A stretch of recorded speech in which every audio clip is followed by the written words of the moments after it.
Good afternoon and welcome to the Fall 2012 Beimfohr Lecture. My name is Carl Johnson. I'm the Executive Director of Chesterton House, the sponsor of this afternoon's lecture. Chesterton House is a Christian Studies Center at Cornell and an affiliate member of Cornell United Religious Work, as well as a member of the consortium of Christian Studies Centers. It's my privilege to introduce this afternoon's speaker.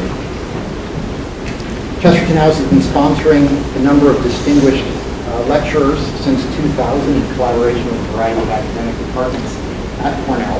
And the Beimfohr Lecture is a lecture series designed to address issues of faith in a pluralistic society.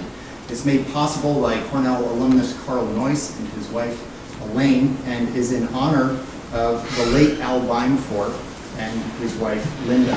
We're very grateful to them for their support of Chesterton House and of Cornell. You may have noticed that we had an election recently, and as happens every 4 years around this time, and even in between from time to time, there are a lot of reflections on the nature of religion in public life in America, and about what is unique and different about America in particular vis-a-vis Europe. And there is a long history to these reflections that goes back at least to the Tocqueville and beyond, and in fact there happens to be a book on the history of this topic. And it's the author of that book that we have with us today. The book is entitled God in the Atlantic, and it's by Tal Howard of Gordon College. Tal Howard is the Stephen Phillips Chair of History at Gordon College. He has a PhD in European Intellectual History from the University of Virginia. He's also been affiliated with Valparaiso University, the Humboldt University of Berlin, University of Basel, University of Notre Dame. His books include Religion and the Rise of Historicism, on the theological origins of 19th century historical consciousness, Protestant theology, and the making of the modern German university, a 2006 title from Oxford Press, and most recently, God in the Atlantic, subtitled America, Europe, and the Religious Divide, which came out last year, also from Oxford Press. His articles, essays, and reviews have appeared in a wide variety of academic journals, including the American Historical Review, the Journal of the American Academy of Religion, the Journal of the History of Ideas, and the Journal of Church and State. So it's a great privilege to have with us today Professor Tal Howard. Please join me in giving him a warm welcome.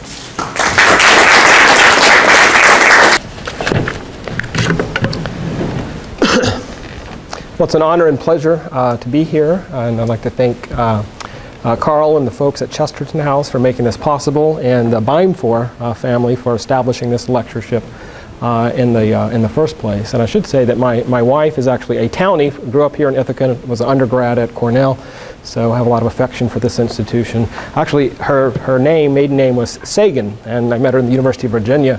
I thought for a year this must be Carl Sagan's daughter studying with me at the University of Virginia. Turns out to be a complete coincidence. But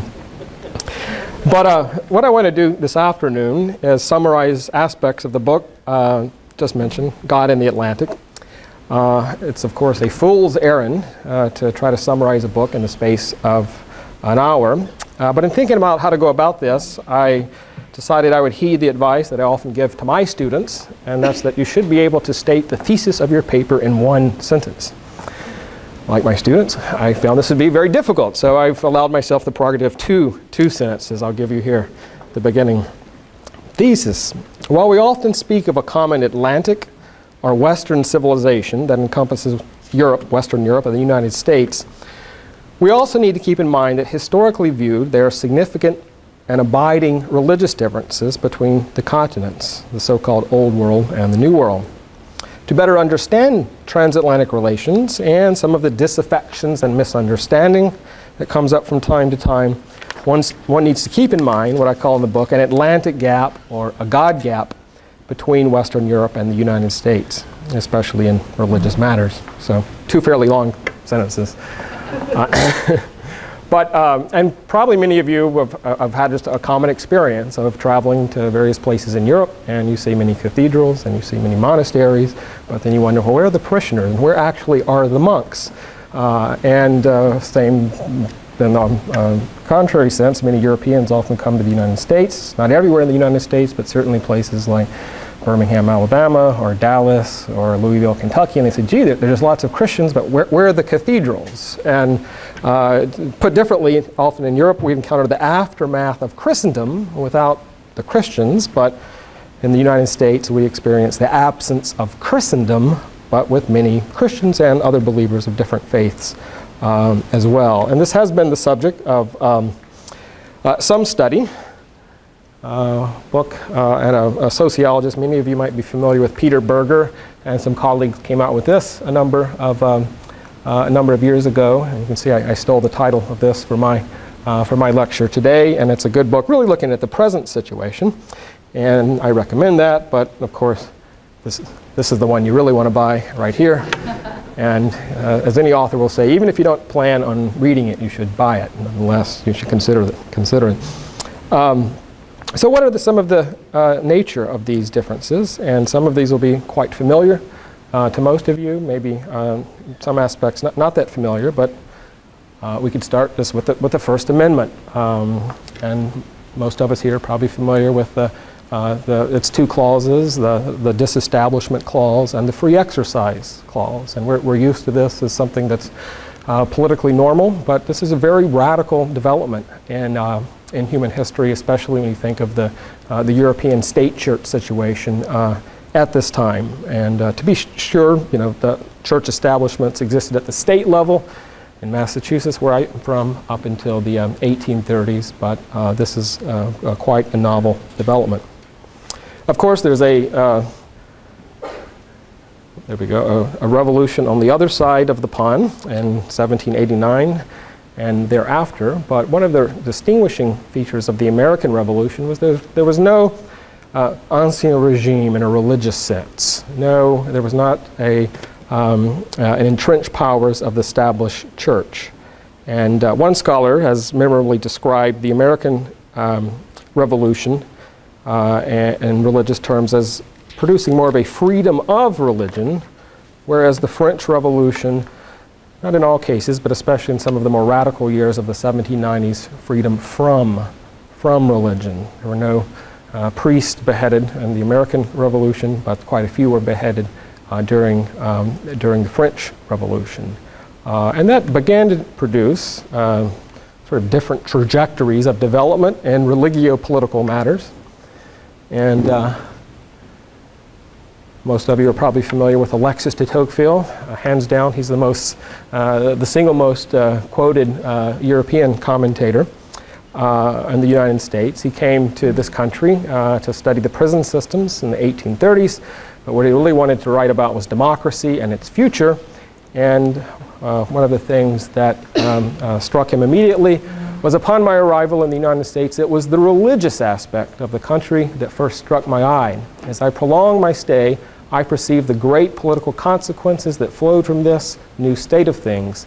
In France, I had seen the spirit of religion and the spirit of freedom almost always move in contrary directions, but in America, I found them united intimately with one another.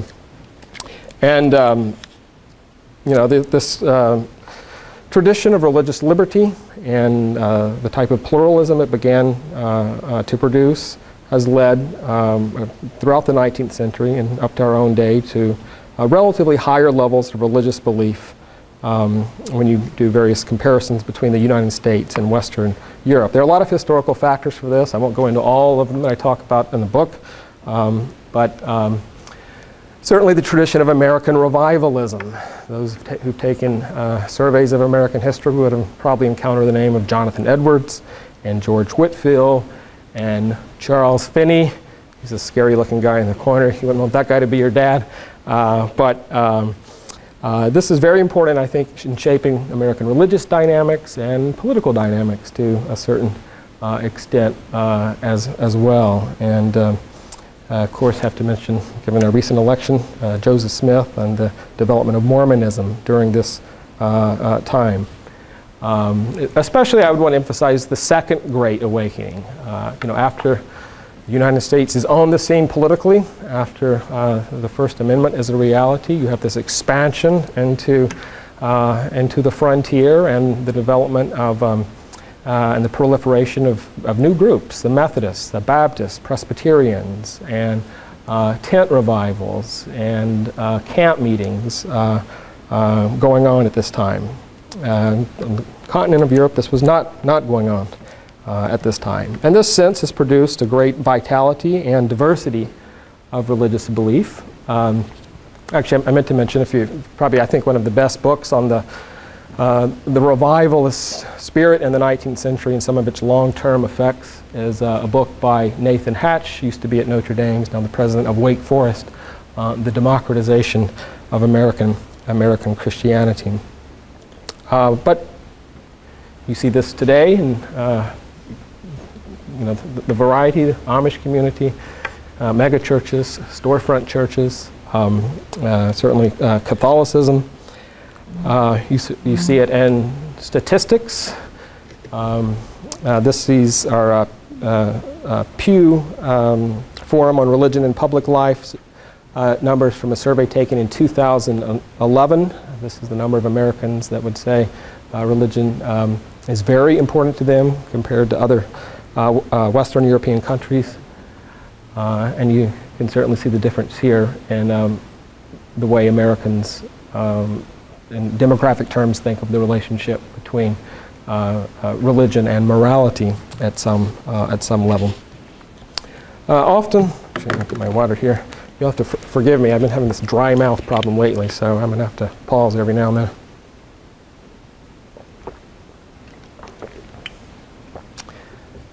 Often for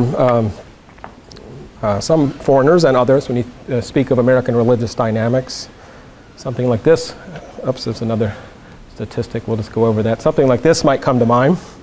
You'll think of the religious right, and that really came to ascendancy in the 1980s and 1990s, and their relationship to the GOP, and you can see all the candidates genuflecting to the religious right here. That's part of the story, but I think it's not historically or sociologically accurate to think it's the whole story.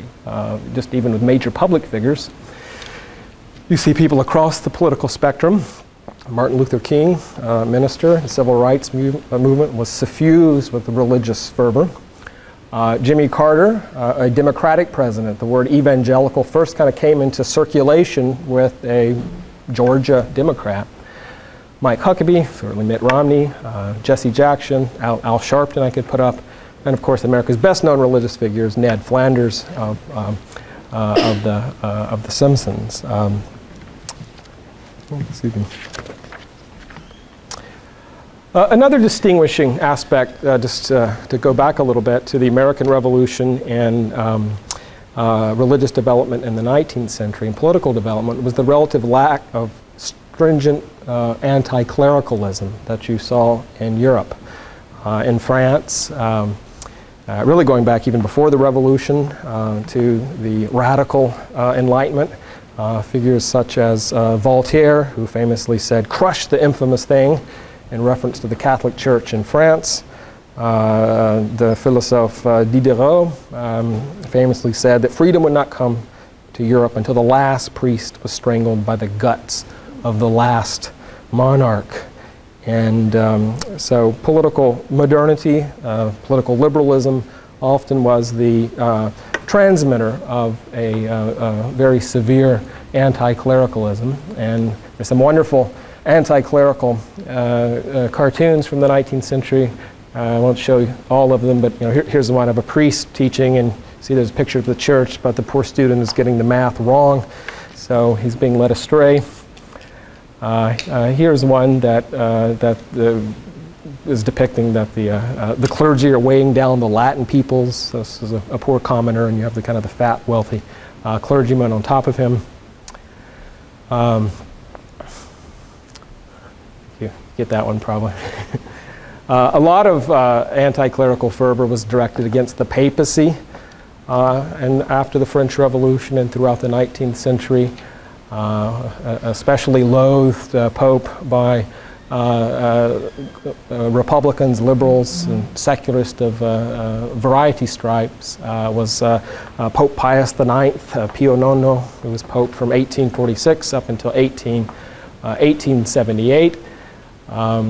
And probably one of the strongest contrasts in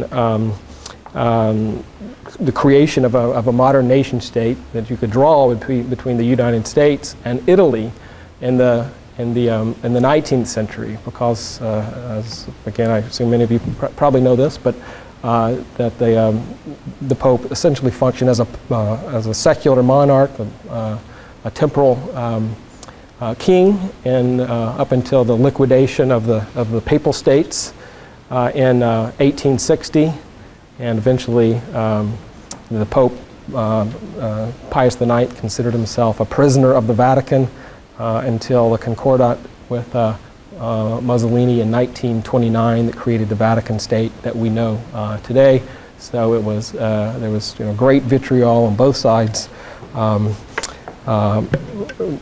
Anti-clericalism among political liberals, but also there was a strong reaction in Europe. You could trace this back to the French Revolution and the creation of a type of conservatism that the United States has never really known, at least in a fully expanded form. And that's what I would call a throne and altar conservatism, a crown and church. Many folks wanting to turn the dial back to before 1789. That was a powerful force throughout the 19th century, especially once Napoleon was vanquished in 1815. You have the Restoration, and you have figures like Joseph de Maistre and Chateaubriand, and a number of German Romantic figures and others that really quite longingly look back to the Middle Ages and a symbiotic relationship between church and crown, throne and altar as a much more desirable than the infection. De Maistre called the revolution, the French Revolution, satanic in its meaning. And again, what I'm sort of getting at here is that let's go to the next.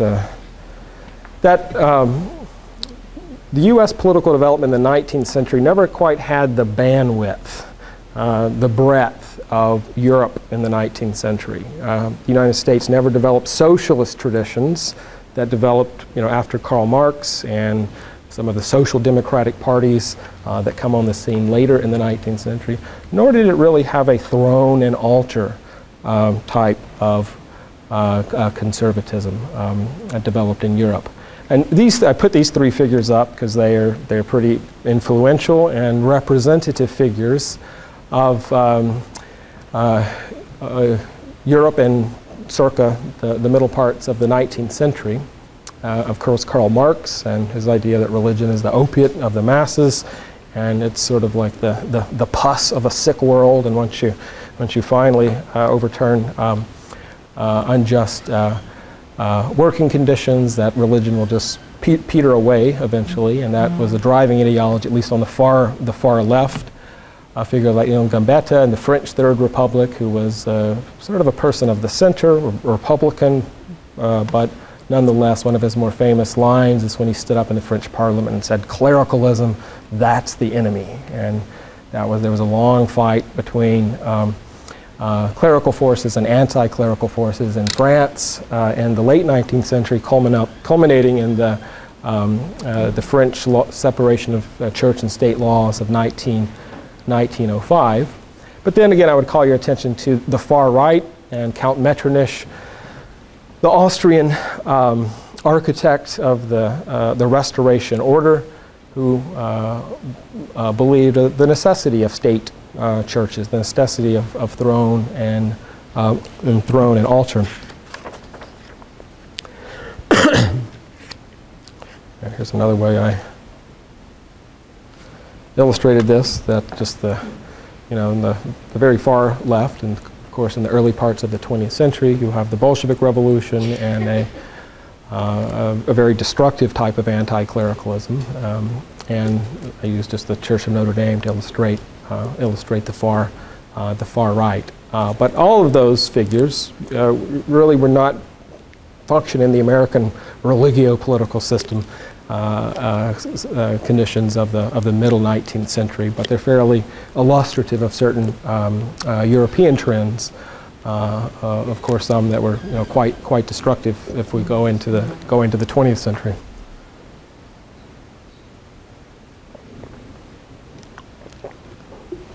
Excuse me.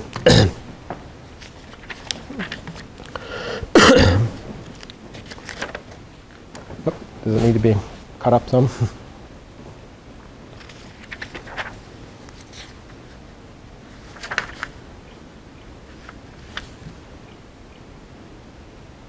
Okay, good. Well, let me turn to the question now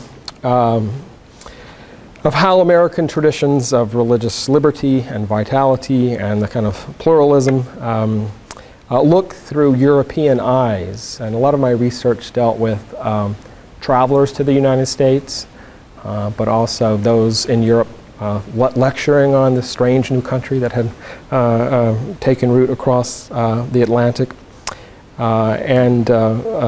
Looking at some European commentators, I think will shed light on the nature of this God gap or Atlantic gap. And I think, although historians really shouldn't comment on the present and certainly not the future, they might shed at least some light on some of the disaffections, misunderstandings, anti-Americanism, anti-Europeanism that we've seen in the past few decades.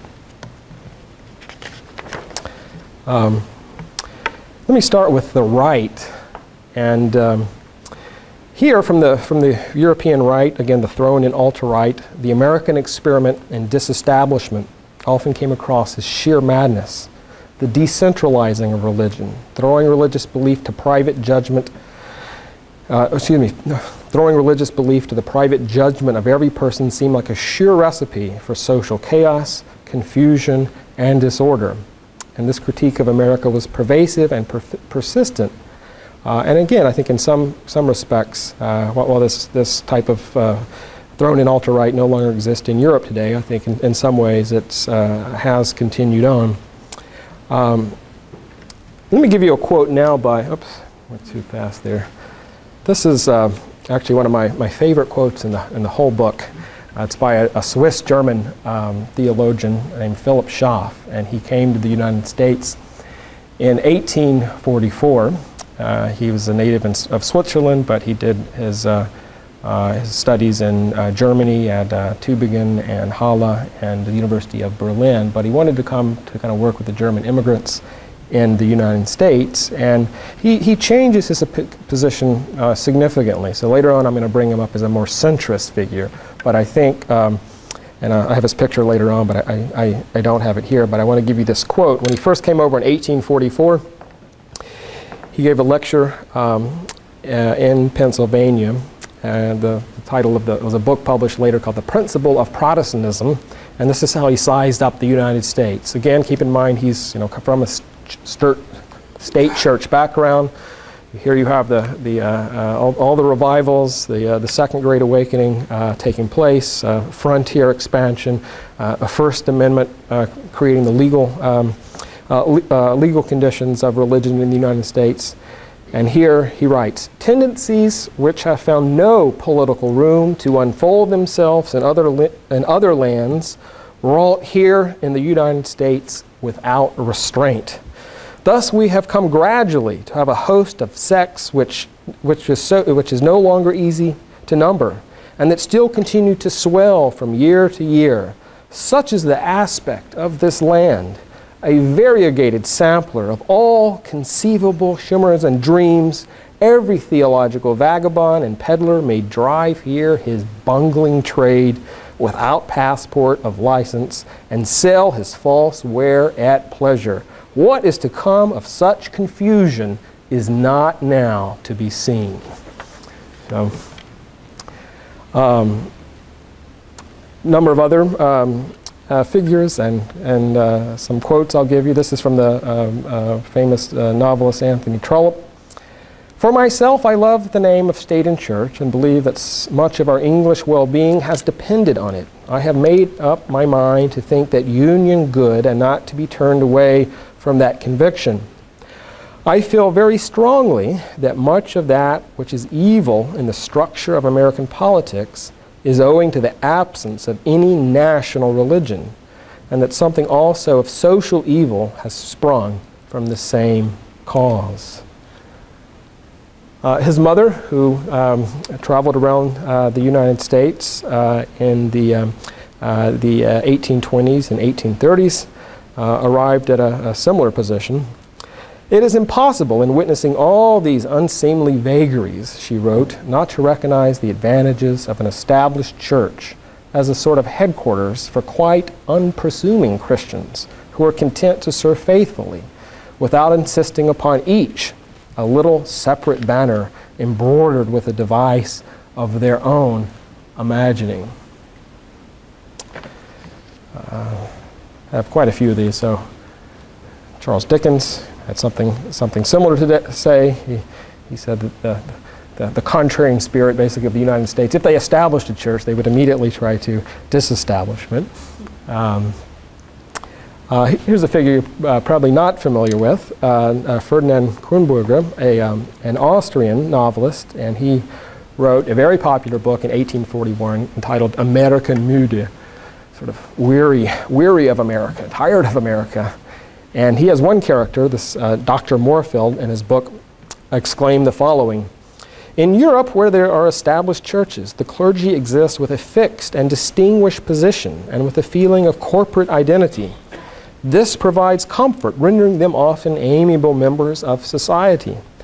Things are different here, where the church, as such," this figure is in the United States, "things are different here, where the church as such simply does not matter, where religious communities form and dissolve like tea parties, where it is easier to protect a pasture from grasshoppers than keep a religious society together. Here, importance does not rest on churchly authority, but rather on the authority of individual personality. Consequently, among the clergy in America, a nest of Pharisees has been established. The repulsiveness," the German term there is the Ekelhaftigkeit, of which is hard to understand from a European standpoint. Let's see, I think we'll skip the apostle of high culture, Matthew Arnold. He had some similar reflections. Toward the end of the 19th century, the Pope who came after Pope Pius IX actually condemned this sort of vague error heresy called Americanism. And it's still contested exactly what this meant, but it largely applied to certain European clerics who wanted a little more lay involvement in parish life, and wanted to accept some of the principles of religious liberty and religious freedom that had been condemned from popes going really all the way back to the French Revolution, but in a very pronounced way with Pope Gregory XVI in the 1830s. Well, to summarize the rightist position, or the traditionalist, or the throne and altar position, the traditional critique of America derives from a nostalgia for established churches and a host of attendant pre-democratic, culturally organicist sentiments. The United States, in this view, represented a disquieting departure from a more salutary ecclesiastical establishmentarianism, and a robust exercise of religious freedom was often met warily as an indulgence in subjectivism and individualism, as a kind of a grand bedlam, is Philip Schaff's term, a chaos, confusion, a kind of centrifugal force, this type of democratization of Christianity, as Nathan Hatch called it. And the shaping this type of social imaginary, or what's going on in the back of their mind, there's sort of this normative benchmark that the confessional situation in Europe going back to 1648 and the Peace of Westphalia, and the state churches in different areas, the Anglican Church, the Lutheran churches, the Prussian Evangelische Church, was sort of the normative benchmark, and the United States was on this kind of bold religious experiment going in many different directions. And there was, I don't really have this in my paper today, but since I had Joseph Smith up and because of our recent election, enormous curiosity in Europe about Mormonism. Probably the Mormons and the Shakers were two of the really interesting religious phenomena. And I found quite a few European travelers who would come to New England and wanted to go attend a Shaker. Some people all wanted to go to two places, to see Niagara Falls and to go to a Shaker community. But a lot of influence, a lot of interest in the development of Mormonism and the story of Joseph Smith and their trek west. And one actually European I have on the, I don't quote him here, but on the secular side, he was very proud of European development. He says, look, while we are kind of getting rid of this superstition, over there, they're creating a new, he called it a Mohammedism. They're creating a new, sort of outgrowth of Judeo-Christianity, and that was sort of the put-down term, Mohammedism, that the United States has created in the development of Mormonism.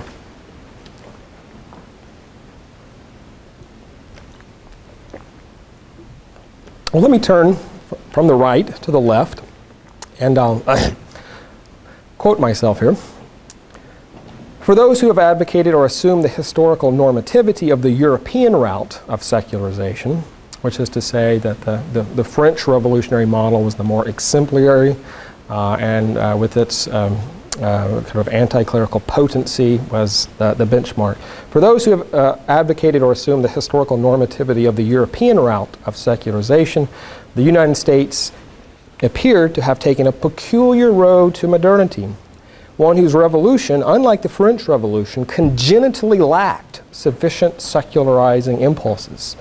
From this vantage point, what distinguished the American system was not so much that it produced religious cultural disarray.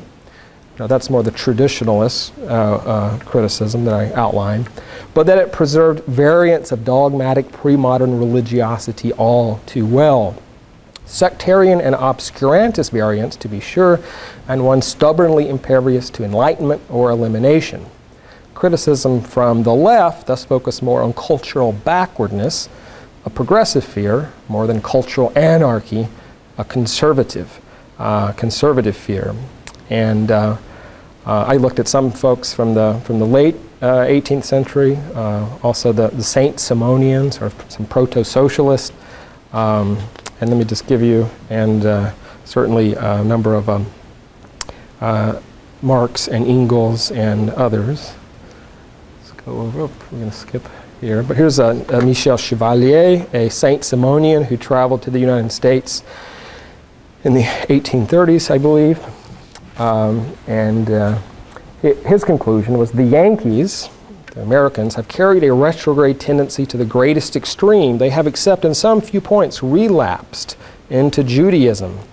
As the religion of a people regulates their general sentiments and character, the Yankees have thus fallen back into Judaism. They possess, like the Jews, that exclusive spirit which was already inherent in their insular origin. Another figure. Any sociology majors here? This is from Auguste Comte, who gives us the term sociology. And he had this sort of vision of history, a three-stage vision of history that kind of went from the theological to the philosophical and finally to the sociological. And his assessment of the United States was the American Revolution was as purely Protestant as the others. In its origin, it represented in new forms the Dutch Revolution. In its final development, it prolonged the English Revolution, which it realizes as far as Protestantism will allow. There is nothing left to be said for its success as a decisive social enterprise, for it has developed to excesses of the inconveniences of the critical doctrine. It sanctions more emphatically than any other society the political supremacy of metaphysicians and jurists among a people who pay through their innumerable incoherent modes of worship that lack any genuine social purpose.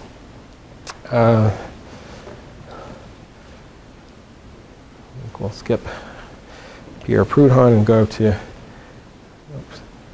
let's go to Hegel. Hegel's actually an interesting figure. It's hard to know exactly where to classify him, left, right, or center. since I talk a little bit in the book of the influence of his conception of history on Karl Marx, I thought I would offer this quote. I have two. Let me make sure I give you the, I'll give you. Yeah, every person in America, every person may have his own worldview and his own religion. This explains the proliferation of sects to the point of sheer insanity. Verrücktheit. This total arbitrariness is such that the various communities hire and fire ministers as they please. The church is not something that subsists enduringly in and for itself, but with a substantial spirituality of its own and an external establishment. Instead, religious matters are handed over to the particular view of the congregation. In North America, the wildest freedom of imagination prevails. What is missing is the religious unity found in European states, where deviations are limited to a few confessions. And this comes out of his lectures on the philosophy of history that many Germans and other Europeans would have heard after he came to the University of Berlin in 1817, I believe.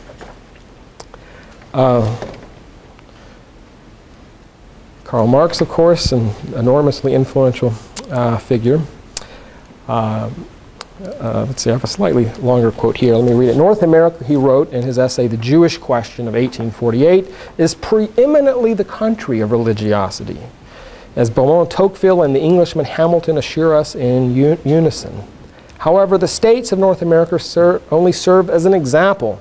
The question is, what is the relation between complete political emancipation and religion?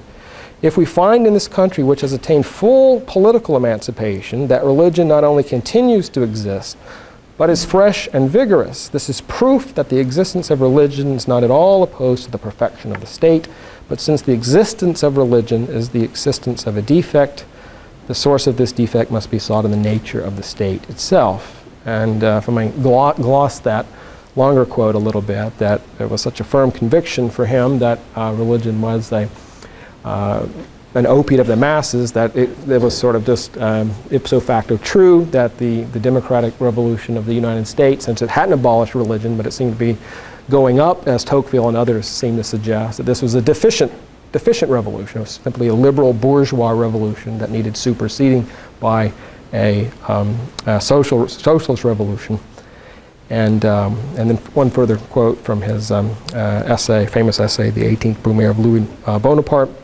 The feverishly youthful movement of a matter of production in America has a new world to make its own, has left neither the time nor the opportunity for abolishing the old religious world.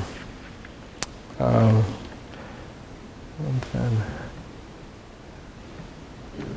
give you one more quote here from Jules Gray, a French Third Republican voice. And this was after he had heard some revivalist-type preachers not too far from Chicago.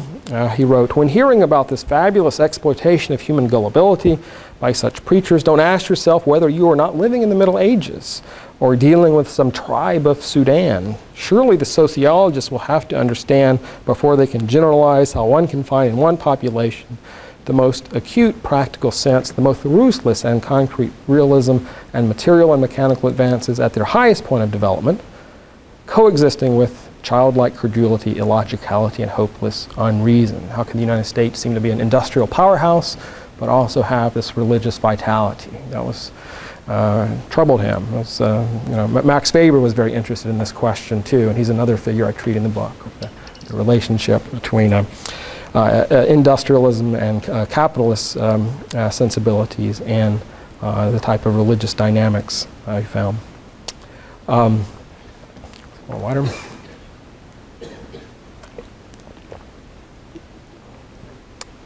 At the end of the day, however, right and left perspectives do not exhaust European perspectives on American religion. I also discuss more centrist views. Tocqueville, I think, would be an example here, but two that I focus on in the book. The first I've already mentioned, the Swiss-German church historian and theologian Phillips Schaff. I have him here.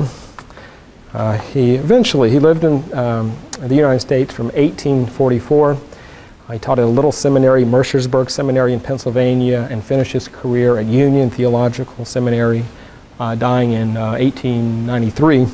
He actually traveled back 14 times to Europe during his life. And you think about traveling in this period, that's a lot of time and energy. And he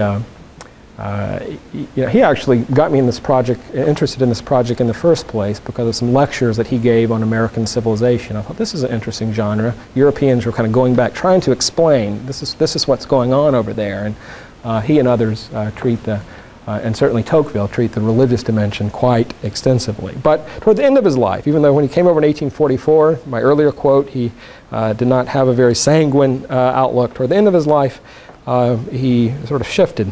The United States has indeed opened a new chapter in church history, which differs widely from the ancient persecution of the church by the state, from the medieval Roman Catholic domination of the state by the church, and from the modern European Protestant subjection of the church to the state. This point should be placed in its proper light and carefully guarded against frequent misrepresentations of European writers who can see nothing but culpable indifferentism in any attempt to emancipate the state from the church and the church from the state.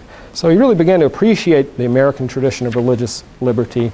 But interestingly, he was also a real ecumenist. He cared about Christian unity and some of the splintering and a lot of the small denominations forming throughout the 19th century. That continued to worry him as well to his dying day. I also treat in the book and this really kind of, there we go, as far toward the present as I come, Jacques Maritain, a Catholic philosopher who, born in the late 19th century, but really was in the early decades of the middle decades of the 20th century where he made his career, and offer a quote from him. A European who comes to America is struck by the fact that the expression separation between church and state does not have the same meaning here and in Europe. In Europe, it means that complete isolation, which derives from century-old misunderstandings and struggles, and which has produced most unfortunate results. Here it meant, as a matter of fact, together with a refusal to grant any privilege to one religious denomination in preference to others, and to have a state-established religion, a distinction between the state and the churches, which is compatible with good feeling and mutual cooperation. And he was really a key figure, you know, why the magisterium, popes, you know, throughout the 19th century were very critical, very wary of religious freedom. It was through Jacques Maritain, and especially an American Jesuit theologian, John Courtney Murray, that helped bring about the what I think is a very altered, certainly modified position on religious liberty at the time of Vatican II and the decree on religious liberty. And actually both John Courtney Murray and Jacques Maritain, I'm simplifying greatly here, but they said something to the effect of the type of, you know, aggressive liberalism and its yoking with anti-clericalism you saw in the Italian peninsula that stripped the papal states. Now, that's not necessarily the final word on religious liberty. Here in the United States, even though they have all these kind of wackos and you know, different revivalist groups going on, and you know how many thousands of groups for Protestantism, there's actually kind of a workable. It's not freedom from religion that's being advocated. It's a type of freedom of religion, and understood in that respect, Maritain and John Courtney Murray were quite influential in bringing the Catholic Church around to that position. Well, let me just offer a few things by way of summary. What I hope to get across in this book. The first is simply just remember religion in transatlantic history, Atlantic history. There's been a real interest in moving away from nation-state history toward looking at transnational history, and Atlantic history has been part of that historiographical trend. Most famously, probably a figure like Bernard Bailyn and his Atlantic history seminar at Harvard University. A lot of this is looked at things like going back to the 18th century, early 19th century, the slave trade and economic and cultural history. What I'm trying to add in my work is that let's think about transatlantic comparative religious history, if you want a niche a word for a specialization. I am pleased to say that I recently got a call from David Hempton, who is the dean of Harvard's Divinity School, and I learned that he and a fellow at the University of Birmingham, Hugh MacLeod, have received a grant to do, I think the name of their grant, I'm going to be working with them a little on it, but it's European and American secularization patterns, 1750 to 2000. So I'm looking forward to continuing that. I think, you know, looking at the religious domain doesn't explain, you know, some of the transatlantic tensions and difficulties, anti-Americanism, if you will. But I think sometimes beneath that there is sort of this long-standing concern, and it's not just of the secular, you know, the secular Europe and religious America. I put the question mark in my title for a reason, and I think Peter Berger, the sociologist, might go a little too far down the line of saying that's what's going on here. I think certainly from the more secular side of the religio-political spectrum, there's worries about the type of religiosity in the United States. But at the same time, I think what I was most struck by in my research was the vehemence and persistence of what I would call the far right, the throne and altar, that type of worry about that the United States has just kind of opened the door to every man. I think that's even outlived its genesis.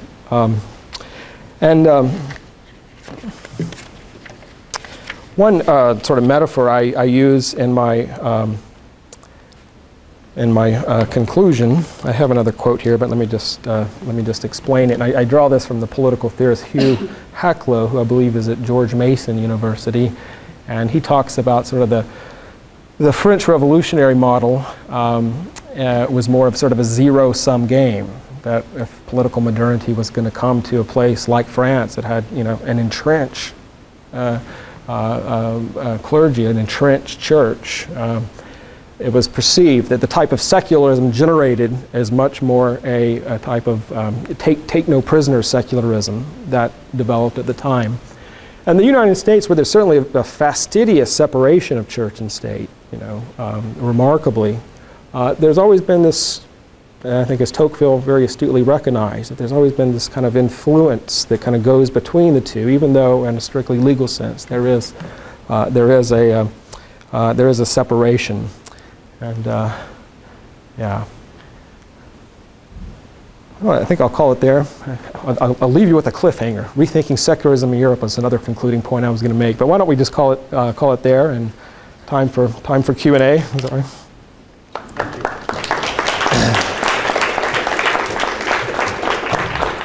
Take some time here for Q&A. If I may ask the first question.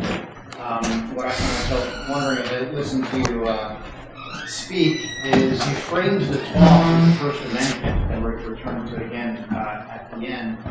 And I'm curious, the various sort of innovations and entrepreneurial religions that emerged so much in the 19th century, was there much of that sort of activity prior to the founding of the Republic? Or another way of saying that, I guess, would be, you know, how much causal agency do you ascribe to the First Amendment in all the experimentation that happened in 19th century America? Did it just sort of uncork an energy that was already there, with to some extent a reflection of energy that was already present? That's a great question, and the easy way to ask, I would say, no, I'm really a European historian, and I don't go back that far in the United States, but certainly, you know, if you and you think of the Quakers, you think of a figure like Roger Williams and Rhode Island. I think there's the First Amendment just doesn't pop out of nowhere, but there's both theoretically, you know, in figures like Ken and Roger Williams, it's there beforehand, but also just because of just the enormous amount of religious diversity that had developed by the time of the 1790s. It was just impractical to establish a church state. So I think it's some theoretical beginnings and just the landscape of diversity that you would have, you know, the Anglicans in Virginia, Puritans, Baptists, beginning at this time made it an expedient, which then really, concurrently happening with in the following decades, frontier expansion made that the legal norm, the legal conditions that allowed that. Does that answer your question? Okay. Some other questions? Do European scholars, as they reflect on this issue, recognize that there wasn't a separation of church and state at the state level, that we had established churches, and then do they recognize that throughout the 19th century, the state did teach a kind of non-sectarian, as they called it, religion, Christianity and Christian morality? It seems to me that none of the quotes that you had seem to pick up the fact that in education, right from the beginning, we've had established religion. And it continues, some scholars would argue today, in the form of an established secular religion. So it seems to me their comments seem to reflect the lack of awareness of what's really happening, of what really happened and is happening in America. Yeah, I mean, it's hard to generalize about European scholars as a whole. I would say I think most would recognize the First Amendment as being, pretty progressive, pretty vanguard. But there was, established churches up until the state level, up until the 1830s, and the Constitution, makes no, provision, for trying to abolish these from the beginning. And there was a lot of Protestant, pan-Protestant religiosity, throughout the 19th century, and certainly that's one of the reasons for the backlash against Catholic immigration that begins to increase in the late 19th century. There's a lot, where I live in Boston, there are a lot of conflicts with Catholics and Protestants over the mandatory reading of the King James Bible. So that's endured in some levels, but I think you can argue, going back to the jurisprudence in the 1940s and certainly in the 1960s to the present, there's been more of an aggressive secularism felt in the United States that might tilt in the European direction a little bit of. At the same time, what I was going to mention, or an aspect of what I was going to mention, that last point, it is interesting to see, especially as many European countries kind of wrestle with the Muslim minorities, and how do you deal with that? There are a number of French sociologists that are use the term they use is laïcité, laicism, and it sort of implies this, almost a religious, or kind of very militant secularism, and that's often very disagreeable to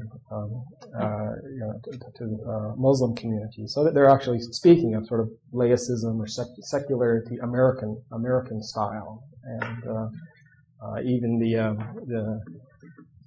just to move to a completely different country, Turkey, which sort of modeled in the secular reforms of Kemal Atatürk in the 1920s. That was a very draconian imposition of a type of secularism that was sort of plagiarized from the French 1905 model that Prime Minister Erdogan, in some of his past writing.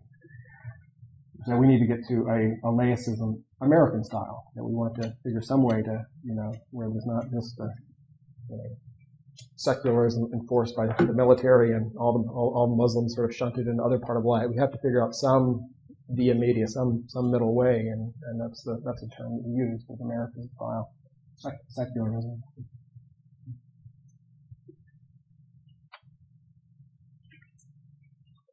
Other questions?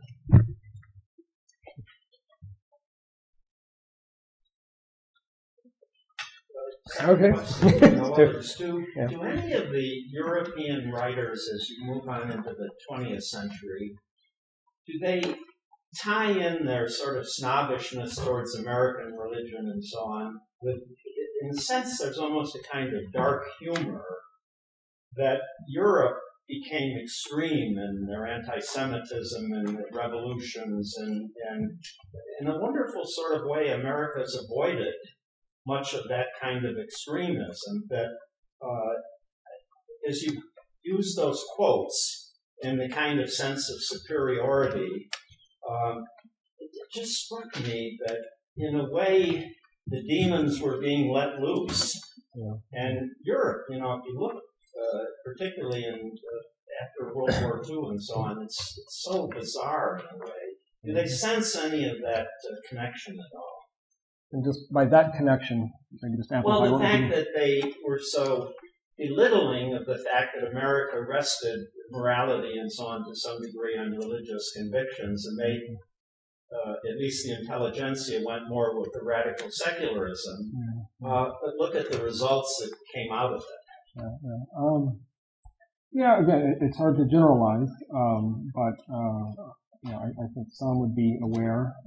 You want to be a little careful that people often make judgments from their particular social and political standpoint. And if you assume the state-church model, which again persists today in Germany and in many European countries, although it's just a ghost of its former self, the type of profusion of religiosity, the development of Mormonism, this does come across as a strange, odd to you, and that it's just not the right benchmark. It's not, and from the left, if you take the French revolutionary model or the model of the Italian Risorgimento and its anti-clericalism, that sort of history moves. The logic of history is there's the pre-modern Dark Ages, and then there's the Revolution, and then you have secularization into the future. That becomes, to use a term by Charles Taylor, that's kind of part of the social imaginary, and that's your benchmark. And when you look at the United States and you say, well, I'll give you a very specific story. A good friend of mine, a German woman, I asked her at the University of Virginia when we were grad school together, tell me something just indicative. What's interesting, revealing about America to you.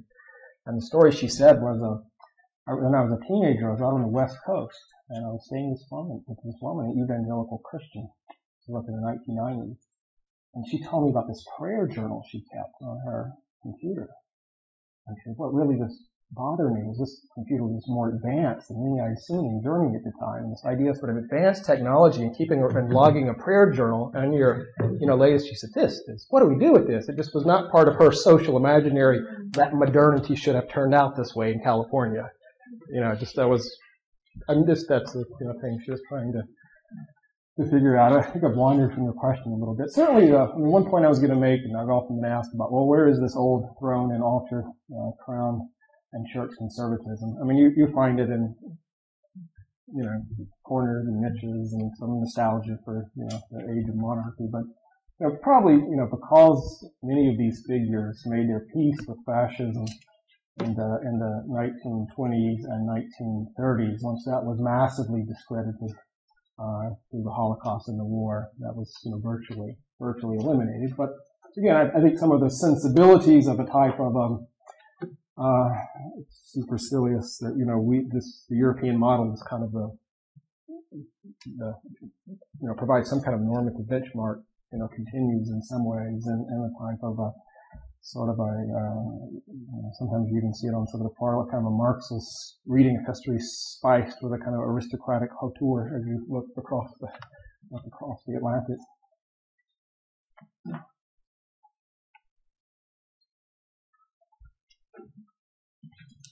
Yep, in the back here, behind the counter. So basically, we are talking about two models of religion. One in Europe and one in America. So, to me, I find it quite disturbing. When I first came to America, it's like church, there's so many churches. Yeah. I find it very disturbing. So, my question is actually, what kind of model for a church do you have in mind that is actually very good in a practical sense? I'm sorry, can you repeat that? So my question is, what kind of a church is, what kind of model for the churches are a good model in a very practical sense? Okay, great. Well, that's what we historians would call a normative question, and we don't answer those because you're asking me to tell you how something should be, and we only tell you how something something was, and then you're immediately into theological questions and should they have views on this or that. Maybe just in light of what I said, I would say,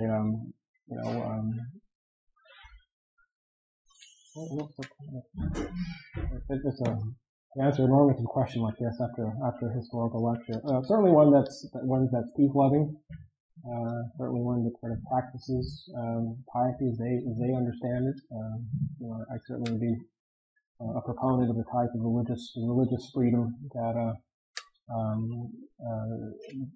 Jacques Maritain and others advocated in Vatican II's document on its decree on religious freedom.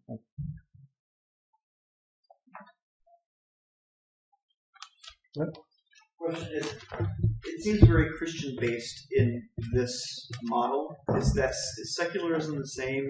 Does it have that same gap between Judaism in Europe and Judaism in the United States? Could you elaborate a little bit? Do you see that there is more secularism in the Jewish communities in Europe than there is in the Jewish communities in the United States? Yeah, I think an honest answer to that would be I really don't know. I mean, there are different demographics and certainly different political and historical circumstances in some ways, but I don't know, but I don't really suspect that much, and certainly much fewer Jews in the United States, in Europe than in the United States today. So you probably have a larger spectrum in the United States.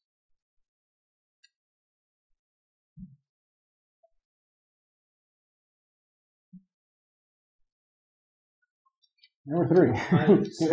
It's such an interesting topic. Do any of the European critics during that period openly recognize that secularism functions as a religion? If you go back to John Dewey and the whole cadre of American atheist humanists, they openly recognized that they were presenting new religious ideas, as they called them. It was a religion for a scientific and enlightened and liberated world. Do European secularists use that kind of language, that they are really establishing in a functional sense another religion? It's sort of ersatz religiosity, or functions, and giving a coherent worldview and a teleology of history. Well, if you go back to Durkheim, if you look at Dewey, if you look at a whole range of thinkers, they make that point. And in the American context, Dewey would be especially notable.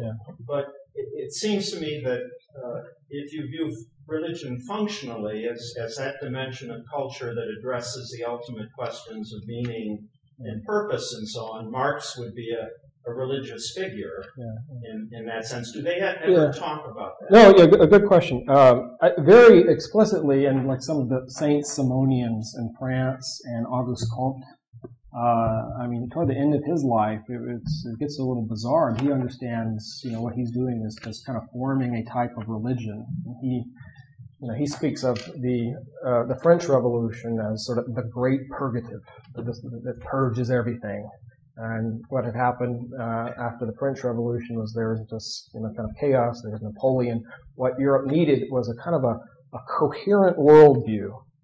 And for Auguste Comte, there was a vision of history that moved from the theological to the metaphysical to the scientific rational, and that was presented in very religious terms. And he actually had a certain fondness for Catholicism in France because it had served that function for humanity. And he saw himself part prophet of science, but as a religious prophet in some sense of bringing a kind of people finally need coherence, and he could provide it in that sense. To the sense of using priest and having high priest, and that was that's where a kind of scientism blends into a cultism in a way. That's why in that quote I gave you, he was so disturbed by Protestantism. He admired Catholicism because it provided kind of unity and French Revolution had blown that away, and he kind of traced the French Revolution back to Protestantism, just as Martin Luther had challenged religious authority. So the French Revolution had done that, and the seeds of revolution had, incubated since the time of the Reformation, spread into France through Jansenist and crypto-Calvinists that were kind of laying the seeds for the Great Purgative, as he called it. So he did see himself as restoring a type of cultural coherence and unity through his writing. Durkheim in the late 19th century, Durkheim was a great, we use the term culture wars, but my goodness, in France in the Third Republic, between the far right, the Catholic, and the more anti-clerical Republicans, Durkheim, while he, believed religion was just hocus pocus and superstition, he believed that there had to become that sort of kind of unifying civic ideology. And I know less about Dewey in the United States, but it was that he saw that sort of, perpetual, destruction, undermining, that somehow the human spirit could not endure that, and it had to, and there had to be folks like himself, enlightened social scientists and political figures that would actually serve that function again. So he's very concerned about cultural disarray and some of those things that would be on the he's probably, and that's why in my book it's sometimes hard to categorize people. They would be on the what we would call the secular side of things, but they would kind of have the same worries as the throne and altar people. And I found that kind of fascinating, how that is kind of almost a backdoor. The French have a phrase, les institutions, that extremes touch, that in some sense the conservative critique and the secular critique kind of, the left and the right kind of come together in a concern with cultural coherence. And that was kind of the problem of the United States. It just seemed like a grand bedlam. Here this country, it's spreading, it's industrializing, they're founding new religions like Mormonism, and there was some real misgivings and worries about that. We should move toward wrapping up, though before we do, your answer to the last question occasionally give another question for me, if I may, which is that I'm curious whether you think that movements in 19th century America, reform movements like, say, temperance or the Sabbath movement, had a special purchase here because there were concerns about the sort of centrifugal aspect of all this religious innovation and this establishment, and there was a concern to find something that would hold it all together, more so than later. Yeah, no, that's certainly true. And I mean, this is a point that Nathan Hatch makes, that at the time, if you have this profusion and religious vitality, but it's often not coming from the government. It's often often women. In the case of the temperance movement, people on the frontier just kind of drinking too damn much. And you have to, we're not gonna have a civilization if we can, control that. Certainly the Sabbath movement. One group I look at is after 1848. There was another kind of eruption of the French Revolution that occurred in Europe in 1848. And eventually, the powers that be, state churches and monarchs, were able to reestablish control in 1850. But a lot of these 1848ers, as they were called, kind of fled to the United States because they, could come over here and get land cheaply. But for the German 1848ers, when they would come and, encounter these, these temperance and they just hated that. Drink beer, and, they would encounter that type of, Puritan. This is how the term kind of the American Puritanism. These people are still Puritans here, and still just backward people. H.L. Mencken actually studied under a number of the German 1848ers, and a lot of kind of the diatribes he has against sort of American Puritanism. These backwater people kind of derived from some of the German 1848ers who were very worried about the legacy of Puritanism, especially was often felt in Sabbath laws, blue laws, and in temperance movements that would break out. If there are no further questions, please join me in